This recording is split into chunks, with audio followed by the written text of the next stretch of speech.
और अब अगली खबर, राष्ट्रीय जांच एजेंसी एनआईए ने दिल्ली के लाल किला इलाके में हुए बम धमाके की साजिश में शामिल 2 और आतंकियों को गिरफ्तार किया।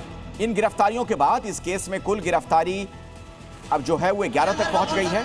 गिरफ्तार आरोपियों की पहचान जम्मू कश्मीर के गंदरबल निवासी जबीर अहमद आहंगर और श्रीनगर निवासी तुफैल अहमद भट्ट के तौर पर हुई है। जांच में खुलासा हुआ कि दोनों ने मुख्य आरोपी को हथियार सप्लाई किए थे। दिल्ली में 10 नवंबर 2025 को हुआ था ये ब्लास्ट। 11 लोगों की जान गई थी और कई घायल हुए थे। मुख्य साजिशकर्ता उमर उन नबी भी धमाके में मारा गया था।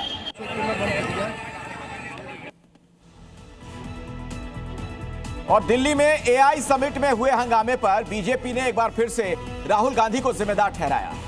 बीजेपी ने राहुल गांधी की तुलना 2020 दंगे के आरोपी उमर खालिद से करते हुए दिल्ली बीजेपी ऑफिस के बाहर एक पोस्टर लगा दिया।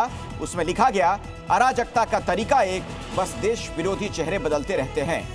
यही वो पोस्टर जो वहां पर लगाया गया है, चस्पा किया गया है। इस पोस्टर में एक तरफ उमर खालिद है जिसमें उसे सीएए के खिलाफ प्रदर्शन करते हुए दिखाया गया। दूसरी तरफ आप देखिए राहुल गांधी, उनके आगे शर्टलेस कार्यकर्ता की तस्वीरें जो एआई समिट का विरोध कर रहे थे। ये पोस्टर बीजेपी प्रवक्ता आरपी सिंह ने लगवाए हैं। तो उमर खालिद से राहुल गांधी की तुलना करते हुए ये पोस्टर वहां पर लगा दिए गए।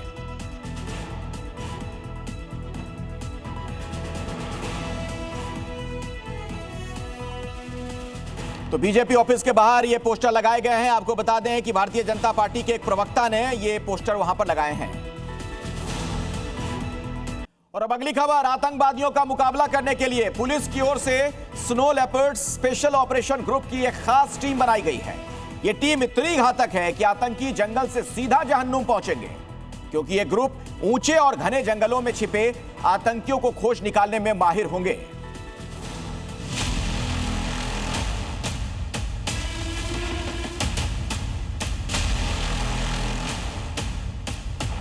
ये है गुलमर्ग एलओसी की ऊंचाई, जहां सांस लेना भी चुनौती है, जहां तापमान -20 डिग्री तक गिर जाता है, लेकिन स्नो लेपर्ड्स के कदम नहीं रुकते।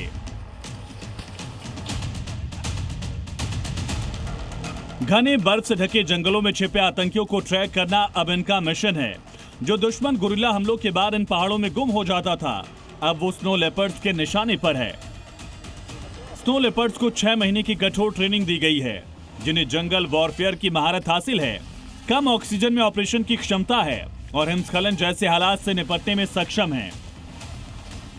पीछे पेट्रोल जो एलसी पर हो रहा है वो जम्मू कश्मीर पुलिस की special task force snow leopard की है। स्नो लेपर्ड पहली बार जम्मू कश्मीर पुलिस के इतिहास में इंट्रोड्यूस किए गए हैं।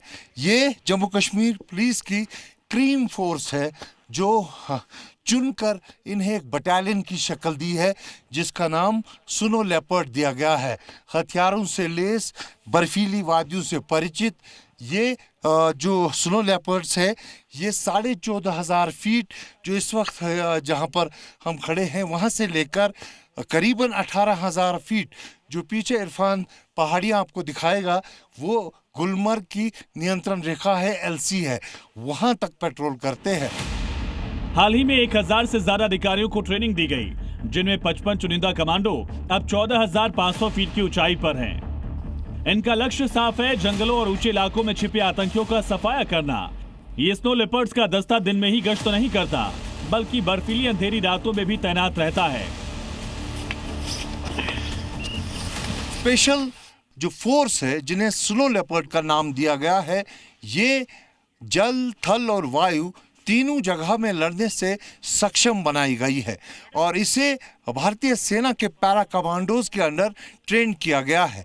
6 महीने की कठिन ट्रेनिंग के बाद इन्हें बटालियन की शक्ल में जो है नियंत्रण रेखा पर अब तैनात करना शुरू कर दिया गया है। इस वक्त ये जो गुलमर्ग की एलसी है, जहां बर्फीली वादियाँ आप देख सकते हैं, हर तरफ करीबन 10 से 12 फीट की बर्फ़ है। तापमान -14 से लेकर -25 तक चला जाता है।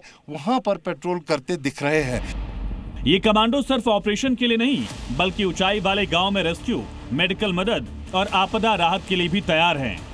दूसरा बैच जल्द ही भद्रवाह और पुंछ के ऊंचे इलाकों में तैनात होगा। अब पहाड़ भी सुरक्षित हैं, जंगल भी निगरानी में है, हर घुसपैठ की कोशिश पर कड़ी नजर है। इन पहाड़ों से संदेश साफ है, जो आतंकी ऊंचाइयों में छिपे हैं या घुसपैठ की साजिश रच रहे हैं, उनके लिए अब कोई सुरक्षित ठिकाना नहीं बचेगा। भारत अब हर मोर्चे पर तैयार है।